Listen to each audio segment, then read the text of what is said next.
Competitive സോളിലേക്ക് സ്വാഗതം.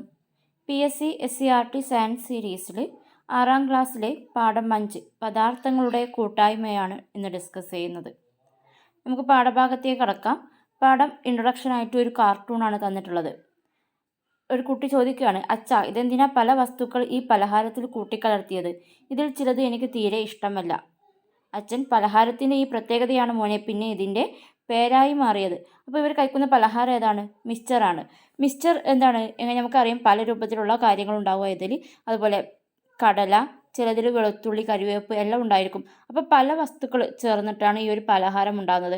അതുകൊണ്ടാണ് ഇതിൻ്റെ പേര് മിക്സ്ചർ എന്ന് പറയുന്നത്. മിക്സ്ചർ അല്ലെങ്കിൽ മിശ്രിതം. അപ്പോൾ എന്താണ് മിശ്രിതം? ഒന്നിലധികം വസ്തുക്കൾ ചേർന്നുണ്ടാവുന്ന പദാർത്ഥങ്ങളാണ് മിശ്രിതങ്ങൾ. ഇതൊരു പലഹാരത്തിൻ്റെ പേരല്ല. പലഹാരത്തിന് പേര് വന്നത് ഒന്നിലധികം വസ്തുക്കൾ ഇതിൽ ഉണ്ടായത് കൊണ്ടാണ്. അപ്പോൾ എന്താണ് മിശ്രിതം എന്ന് പറയുന്നത്? അല്ലെങ്കിൽ മിക്സ്ചർ. ഒന്നിലധികം വസ്തുക്കൾ ചേർന്നുണ്ടാവുന്ന പദാർത്ഥങ്ങളാണ് മിശ്രിതങ്ങൾ. മിശ്രിതങ്ങളുടെ ഒരു ഉദാഹരണമായിട്ട് വരുന്നതാണ് ലായനി. ലായനിയിൽ ലീനവും ലായകവും ചേർന്നതാണ് ലായനി. നമുക്കറിയാം പഞ്ചസാര ലായനി, ഉപ്പ് ലായനി, സോഡാ വെള്ളം ഇവയൊക്കെ എന്താണ്? ലായനികളാണ്. അപ്പോൾ ലായനി എന്ന് പറയുന്നത് ലീനവും ലായകവും ചേർന്നതാണ്. എന്താണ് ലീനം? ലായനിയിൽ കുറഞ്ഞ അളവിൽ വരുന്നതാണ് ലീനം, കൂടിയ അളവിൽ വരുന്നതാണ് ലായകം.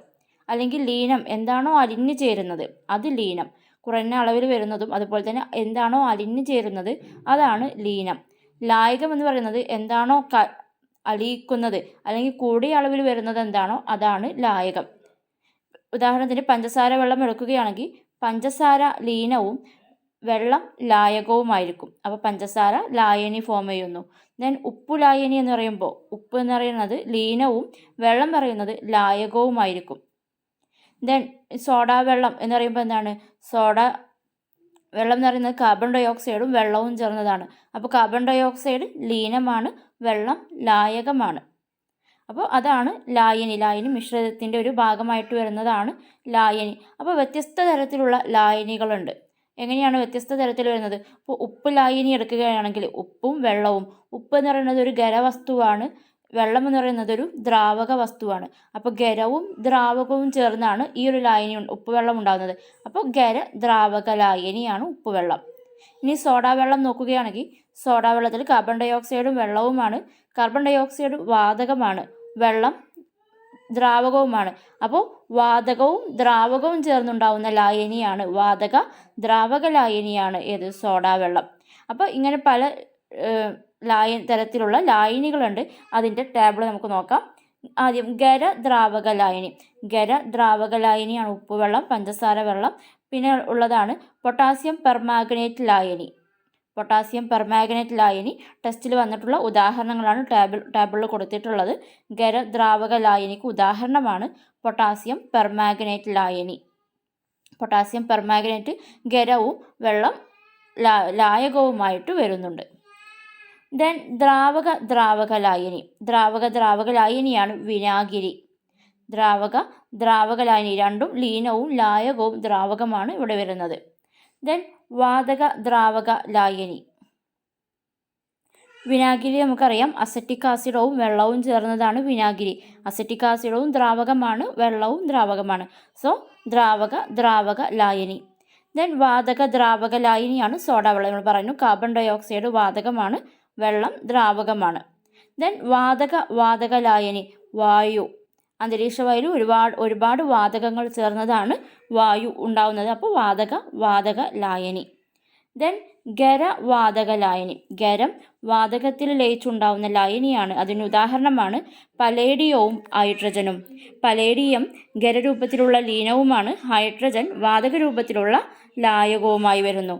അപ്പോൾ ഖരവാതക ലായനി പലേഡിയം പ്ലസ് ഹൈഡ്രജൻ ആണ് ഖരവാതക ലായനിക്ക് ഉദാഹരണം. ദെൻ ഖരലായനി. ഖരം ലീനവും ഖരം, ലായകവും ഖരം. അതിനുദാഹരണമാണ് 916 സ്വർണം. 916 സ്വർണം എന്ന് പറയുന്നത് എന്താണ്? സ്വർണം ശുദ്ധമായിട്ടുള്ള സ്വർണ്ണമാണോ? അല്ല.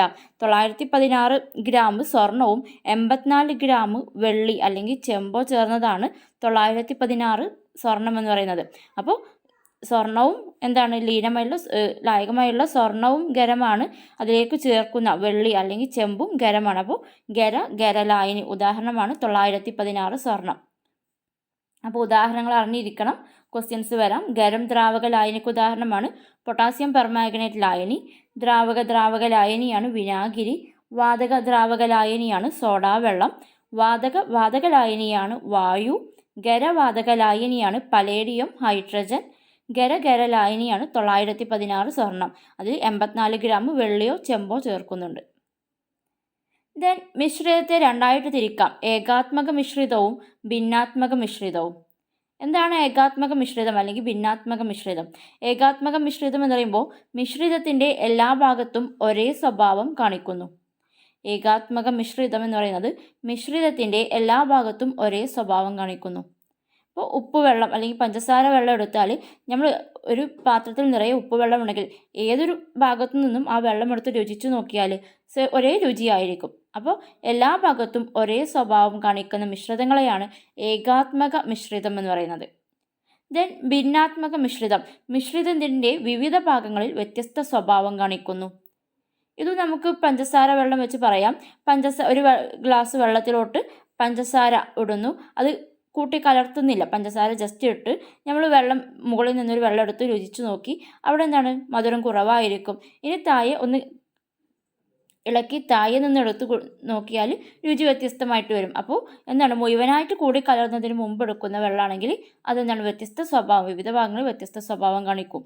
ഇനി അതുപോലെ ചളിവെള്ളമാണെങ്കിലോ ചളിവെള്ളത്തിൽ ചളി താഴോട്ട് താഴ്ന്നിരിക്കും, അപ്പോൾ മുകളിൽ വ്യത്യസ്തമായിട്ടിരിക്കും, താഴെ ഒരുപാട് ചളി കൂടി കലർന്നിട്ടുണ്ടായിരിക്കും. അപ്പോൾ ഇതെന്താണ് ഒരു ലൈനിൽ തന്നെ വ്യത്യസ്ത ഭാഗങ്ങളിൽ വ്യത്യസ്ത സ്വഭാവം കാണിക്കുന്നു. ഇങ്ങനെയുള്ളതിനെയാണ് ഭിന്നാത്മക മിശ്രിതം എന്ന് പറയുന്നത്. മിശ്രിതത്തിൻ്റെ വിവിധ ഭാഗങ്ങളിൽ വ്യത്യസ്ത സ്വഭാവം കാണിക്കുന്നു. ദെൻ അന്തരീക്ഷ വായുവിലെ ഘടകങ്ങൾ. നമുക്കറിയാം അന്തരീക്ഷ വായുവിൽ ഒരുപാട് വാതകങ്ങൾ ചേർന്നതാണ് അന്തരീക്ഷ വായു. ഈ ഒരു ടാബിൾ നമ്മൾ ഒരുപാട് ചാപ്റ്ററുകൾ ഡിസ്കസ് ചെയ്തിട്ടുള്ള കാര്യമാണ്.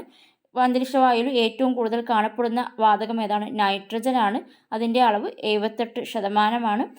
കാർബൺ ഡൈ ഓക്സൈഡും കാണപ്പെടുന്നുണ്ട്, അത് 0.04% കാണപ്പെടുന്നത്. ഓക്സിജന് 21%, മറ്റുള്ളവ 0.96%. അപ്പോൾ ഏറ്റവും കൂടുതൽ 78% നൈട്രജനാണ്, രണ്ടാമതായിട്ട് 21% ഓക്സിജന്. ദെൻ കാർബൺ ഡൈ ഓക്സൈഡിൻ്റെ അളവ് എന്ന് പറയുന്നത് 0.04%. ബാക്കി 0.96% മറ്റു വാതകങ്ങൾ വരുന്നത്. ദെൻ തന്മാത്ര. എന്താണ് തന്മാത്ര? ഒരു പദാർത്ഥത്തിൻ്റെ എല്ലാ ഗുണങ്ങളോടും കൂടിയ അതിൻ്റെ ഏറ്റവും ചെറിയ കണികയാണ് തന്മാത്ര. എല്ലാ പദാർത്ഥങ്ങളും തന്മാത്രകളാൽ നിർമ്മിതമാണ്.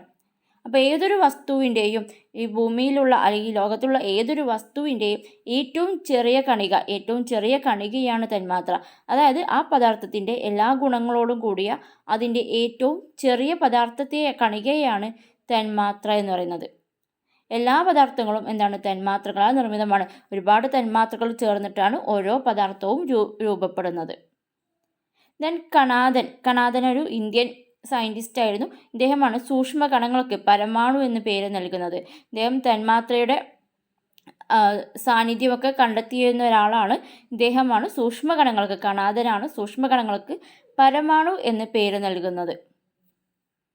ദെൻ പദാർത്ഥങ്ങൾ 3 തരത്തിലാണ് പ്രധാനമായിട്ടും. ഇന്ന് പദാർത്ഥങ്ങൾ കൂടുതലായിട്ട് ഡിഫറൻഷിയേറ്റ് ചെയ്തിട്ടുണ്ട്.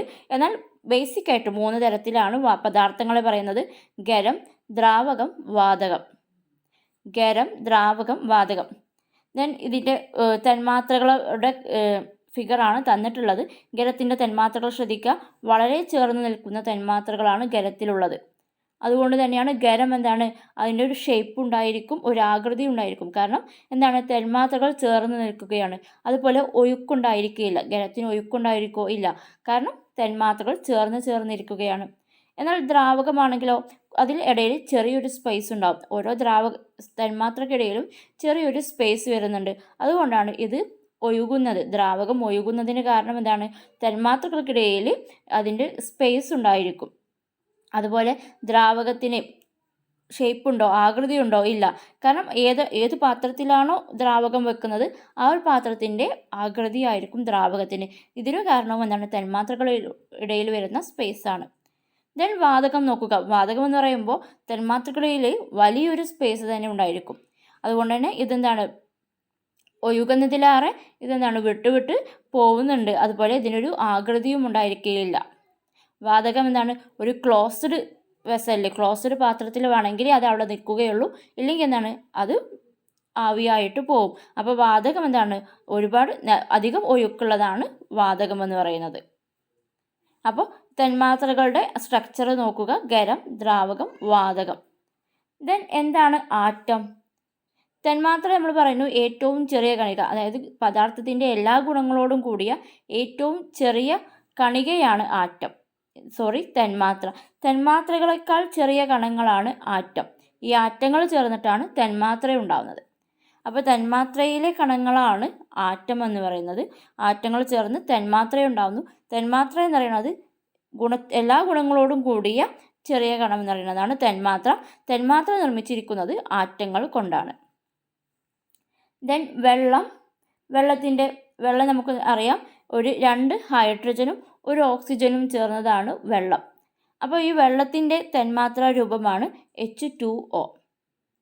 വെള്ളത്തിൻ്റെ എല്ലാ ഗുണങ്ങളോടും കൂടിയ ഏറ്റവും ചെറിയ കണമാണ് തന്മാത്ര. ഈ വെള്ളത്തിൻ്റെ തന്മാത്രാ രൂപം എന്ന് പറയുന്നത് H2O, 2 ഹൈഡ്രജനും ഓക്സിജനും ചേർന്നത്. അപ്പോൾ H2O. ഈ H2Oയിലെ ആറ്റങ്ങൾ ഏതൊക്കെയാണെന്ന് ചോദിച്ചാലാണ് 2 ഹൈഡ്രജനും 1 ഓക്സിജനും. അപ്പോൾ 2 ഹൈഡ്രജനും 1 ഓക്സിജനും ചേർന്ന 2 ഹൈഡ്രജനും 1 ഓക്സിജനുമായ ആറ്റങ്ങൾ ചേർന്ന് വെള്ളത്തിൻ്റെ തന്മാത്രയുണ്ടാവുന്നു. ഐഡിയ കിട്ടിയെന്ന് കരുതുന്നു.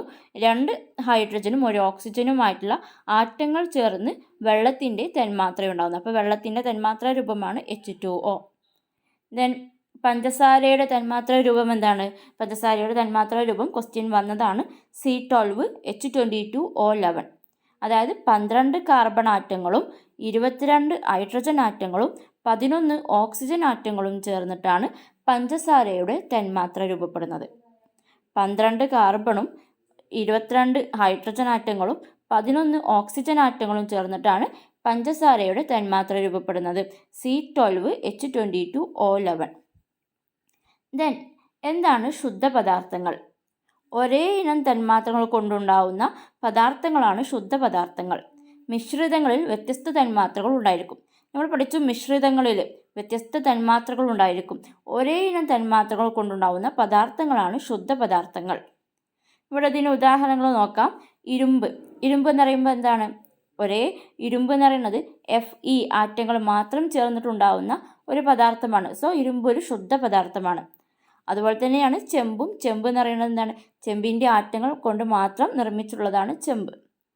ഇനി കാർബൺ ഒരു ശുദ്ധപദാർത്ഥമാണോ? അതാണ് കാർബണിൽ കാർബൺ ആറ്റങ്ങൾ മാത്രമാണ്. ദെൻ ജലം ഒരു ശുദ്ധപദാർത്ഥമാണോ?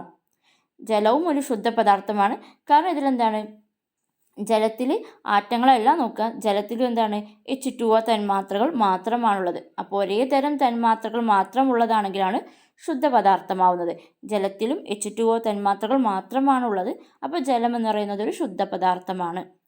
ദെൻ ഓക്സിജനിൽ ഓക്സിജൻ തന്മാത്ര മാത്രമാണ്. ഓക്സിജൻ എന്ന് പറയുമ്പോൾ O2 തന്മാത്രകൾ മാത്രമാണുള്ളത്. ഹൈഡ്രജനിൽ H2 തന്മാത്രകൾ മാത്രം. കാർബൺ ഡൈ ഓക്സൈഡിൽ CO2 തന്മാത്രകൾ മാത്രമാണുള്ളത്. അപ്പോൾ carbon dioxide, hydrogen, oxygen, ജലം, കാർബൺ, ഇരുമ്പ്, ചെമ്പ് ഇവയെല്ലാം എന്താണ്? ഒരേ തരം തന്മാത്രകൾ കൊണ്ട് നിർമ്മിതമാണ്.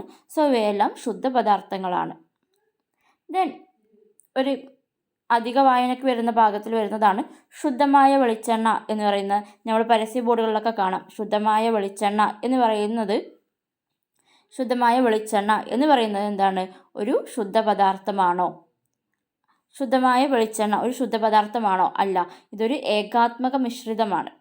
അതായത് വെളിച്ചെണ്ണയിൽ പല സയൻറ്റിഫിക്കായി നോക്കുമ്പോൾ ഒരുപാട് തന്മാത്രകൾ ചേർന്നിട്ടുള്ളതാണ് ഒരു വെളിച്ചെണ്ണ രൂപപ്പെടുന്നത്. അപ്പോൾ ഇതൊരു മിശ്രിതമായിട്ടാണ് വരുന്നത്. എല്ലാ ഭാഗത്തും ഒരേ സ്വഭാവം കാണിക്കുന്ന ഒരു ഏകാത്മക മിശ്രിതമാണ് വെളിച്ചെണ്ണ എന്ന് പറയുന്നത്. അപ്പോൾ ശുദ്ധമായ വെളിച്ചെണ്ണ പറയുന്നത് ഒരു ശുദ്ധ പദാർത്ഥമല്ല, കാരണം അതിൽ വ്യത്യസ്ത തന്മാത്രകൾ കാണപ്പെടുന്നുണ്ട്. ഇത് നമുക്ക് പദാർത്ഥങ്ങളെ അപ്പോൾ ഒരു ബ്രീഫാക്കാം. ഈ ഒരു പാഠത്തെ ബ്രീഫായി നോക്കിയാൽ പദാർത്ഥങ്ങളെ രണ്ടായിട്ട് തിരിക്കാം: ശുദ്ധപദാർത്ഥങ്ങളും മിശ്രിതങ്ങളും. ശുദ്ധപദാർത്ഥങ്ങൾ എന്ന് പറയുന്നത് ഒരേ തരം തന്മാത്രകളുള്ളതും മിശ്രിതങ്ങൾ വ്യത്യസ്ത തരം തന്മാത്രകൾ ചേർന്നതും. മിശ്രിതങ്ങളെ വീണ്ടും തിരിക്കാം. ഏകാത്മക മിശ്രിതവും ഭിന്നാത്മക മിശ്രിതവും. ഏകാത്മക മിശ്രിതം എന്ന് പറഞ്ഞാൽ മിശ്രിതത്തിൻ്റെ എല്ലാ ഭാഗത്തും ഒരേ സ്വഭാവം കാണിക്കുന്നു. ഭിന്നാത്മക മിശ്രിതം മിശ്രിതത്തിൻ്റെ വിവിധ ഭാഗങ്ങളിൽ വിവിധ സ്വഭാവം, വ്യത്യസ്ത സ്വഭാവം കാണിക്കുന്നുണ്ടെങ്കിൽ അത് ഭിന്നാത്മക മിശ്രിതമാണ്. ദെൻ ഓരോ മിശ്രിതങ്ങളുടെയും പിന്നീട് ചർച്ച ചെയ്യുന്നത് മിശ്രിതങ്ങളെ വേർതിരിക്കുന്ന രീതികളാണ്. ഇപ്പോൾ ഉപ്പ് വെള്ളമാണെങ്കിൽ നമുക്കത് ഒരുപാട് തിളപ്പിച്ച് ആ വെള്ളം ആവിയായി പോവുകയും ഉപ്പ് ബാക്കി നിൽക്കുകയും ചെയ്യും. ഇനി അരിയിൽ കലർന്നിട്ടുള്ള മണൽ അല്ലെങ്കിൽ എന്തെങ്കിലും മണലോ അല്ലെങ്കിൽ കല്ലോ അതെല്ലാം വേർതിരിക്കുന്ന രീതികൾ. അങ്ങനെ ചില വേർതിരിക്കുന്ന രീതികളാണ് വളരെ നമുക്ക് അറിയുന്ന കാര്യങ്ങളാണ് പിന്നീട് പറയുന്നത്. ദെൻ അതിൽ വരുന്ന മറ്റൊരു കാര്യമാണ് നമ്മുടെ ശരീരത്തിലെ അരിപ്പ എന്ന് പറയുന്നത് വൃക്ക. ശരീരത്തിലെ വേസ്റ്റുകളൊക്കെ വേസ്റ്റുകളായിട്ടുള്ള കാര്യങ്ങളെല്ലാം അരിച്ചു കളയുന്ന ഒരു ശരീരഭാഗമാണ്, ആന്തരാവയവമാണ് വൃക്ക. അപ്പോൾ ഇത്രയാണ് ഈ ഒരു പാഠഭാഗത്ത് വരുന്നത്. വളരെ കുറച്ച് കാര്യങ്ങളാണ് പറയുന്നത്. മിശ്രിതങ്ങളുടെ പിന്നെ വ്യത്യസ്ത ലായനികളും അതിന് ഉദാഹരണങ്ങളും പറയുന്നുണ്ട്. ദെൻ ഏകാത്മക മിശ്രിതം, ഭിന്നാത്മക മിശ്രിതം, അന്തരീക്ഷവായുവിലെ ഘടകങ്ങൾ, പിന്നെ തന്മാത്ര എന്താണ്, അതിനുശേഷം ആറ്റം എന്തെന്ന് പറഞ്ഞു, ദെൻ ശുദ്ധപദാർത്ഥം എന്താണെന്നും പറഞ്ഞു. അപ്പോൾ ഇത്രയേ ഉള്ളൂ ഈ ഒരു പാഠഭാഗത്ത് പഠിക്കാനുള്ളത്. ക്ലാസ് ഇഷ്ടപ്പെട്ടിട്ടുണ്ടെങ്കിൽ ലൈക്ക് ചെയ്യുക. തുടർന്ന് വരുന്ന ക്ലാസ്സുകൾക്ക് വേണ്ടിയിട്ട് ചാനൽ സബ്സ്ക്രൈബ് ചെയ്ത് വെക്കുക. താങ്ക്